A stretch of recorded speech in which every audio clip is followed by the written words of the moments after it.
Kaninang alas 3, yung low pressure area na minomonitor natin sa loob ng ating area of responsibility ay huling namataan sa laing 275 kilometers kanluran ng Coron, Palawan. Nananatili pong mababa yung tsansa nito na maging bagyo at nakita din po natin na yung movement nito ay pakanluran or palayo dito sa ating kalupaan. But for today, magdudulot pa rin po ito ng mga pag-ulan dito sa area ng Kalayaan Islands. Kaya patuloy pa rin pag-iingat para sa ating mga kababayan dyan. And ito pong LPA na ito ay nakapaloob din sa Intertropical Convergence Zone or ITCZ na nakakaapekto pa rin sa Southern Luzon, Visayas at Mindanao. Kung saan kung ikukumpara po ng mga nakaraang araw, less na po yung mga pag-ulan na mararanasan natin na dulot ng ITCZ dito sa malaking bahagi ng Southern Luzon, Visayas at Mindanao. Ngunit meron pa rin pong posibilidad ng mga isolated na mga pag-ulan, pagkidlat at pagkulog. Kaya naman pag-iingat pa rin para sa ating mga kababayan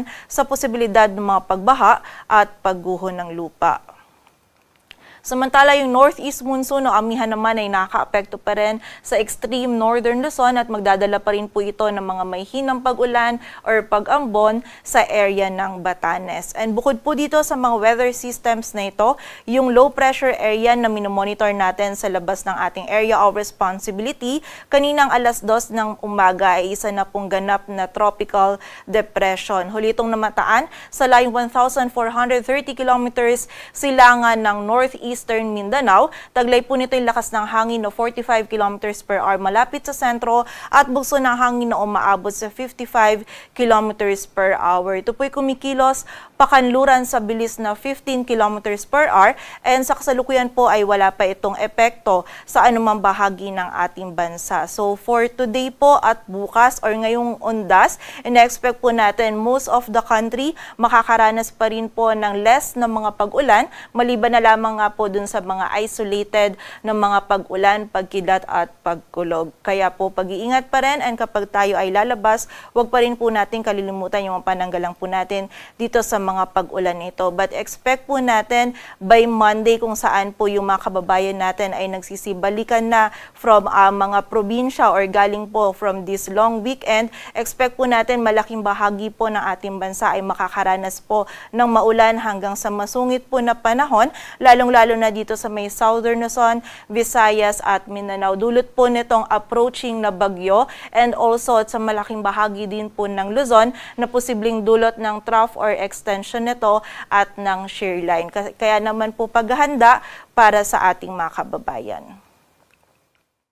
At para nga po dito sa latest forecast track analysis ng minomonitor natin na bagyo sa labas ng ating area of responsibility, generally, ngayon po ay kumikilos ito pa west-northwestward at posible po itong pumasok sa loob ng ating area of responsibility bukas ng umaga or ng hapon. Kapag po ito ay nasa loob ng PAR, ang papangalan po natin dito ay Tino. And nakita po natin generally, pag nasa loob ito ng PAR ay kikilos naman ito pakanluran patungo po dito sa may silangan ng Visayas at Mindanao. Ang possible landfall po natin ay over sa Eastern Visayas or Caraga area by Tuesday morning. Ngunit kapag po nagkaroon ng pagbilis sa pagkilos itong bagyo nito, posible pong by Monday evening ay maglandfall na po ito dito sa mga areas na ito. And between Tuesday and Wednesday naman, nakikita natin na tatawirin nito itong Visayas and Mimaropa area.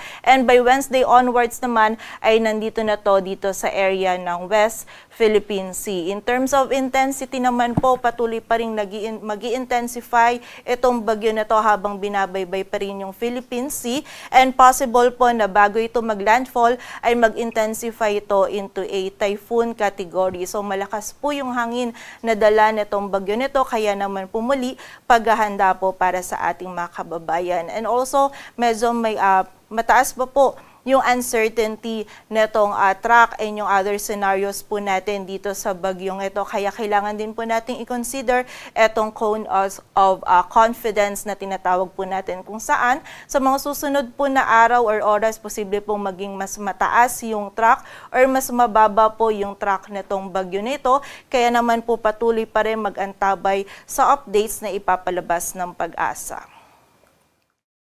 At sa kasalukuyan nga po ay wala pang epekto etong bagyo na ito sa anumang bahagi ng ating bansa.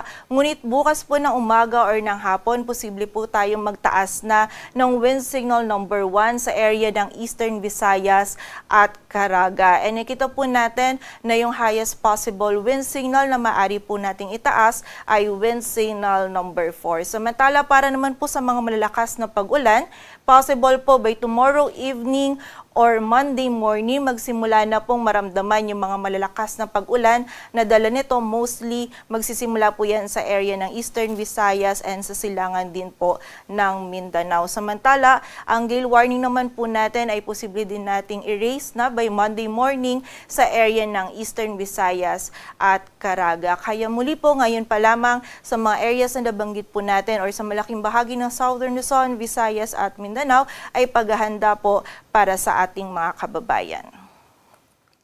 At para naman sa maging lagay ng panahon ngayong araw ng Sabado, magiging maulap pa rin po yung kalangitan. May mga kalat-kalat na pag-ulan pa rin pong mararanasan dito sa area ng Cagayan. Dulot po ito ng shear line. Posible pong hanggang sa mga malalakas pa rin yung mga pag-ulan na ating mararanasan. Kaya naman pag-iingat para sa ating mga kababayan dyan. Samantala, for the area naman ng Bicol Region at Mimaropa, may mga isolated pa rin pong mararanasan na pag-ulan dulot ng easterlies. And dito naman sa Metro Manila, dulot ng ITCZ. And dito naman po sa Metro Manila and sa nalalabing bahagi po ng Luzon, magiging bahagyang maulap hanggang sa maulap din po yung ating kalangitan. Posible pa rin yung mga biglaan at mga panandaliang pag-ulan, pagkilat at pagkulog dulot po ng mga localized thunderstorms. Kaya kapag tayo ay lalabas, huwag pa rin natin kalilimutan yung mga pananggalang natin dito sa mga pag-ulan na ito. Agwat ang temperatura dito sa Metro Manila ay mula 25 to 32 degrees Celsius.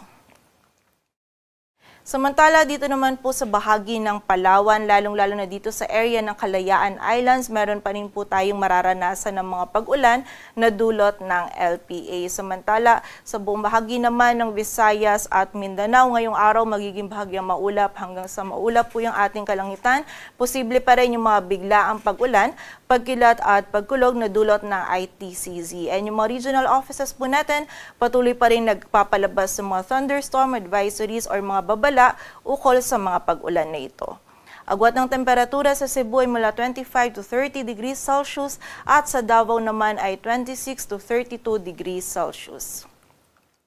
Sa kasalukuyan po, wala tayong nakataas na gale warning, ngunit iba yung pag-iingat pa rin para sa ating mga kababayan na maglalayag dito sa may northern seaboards ng ating bansa, maging dito din po sa may eastern seaboard ng northern at central Luzon kung saan po magiging katamtaman hanggang sa maalon yung lagay ng ating karagatan.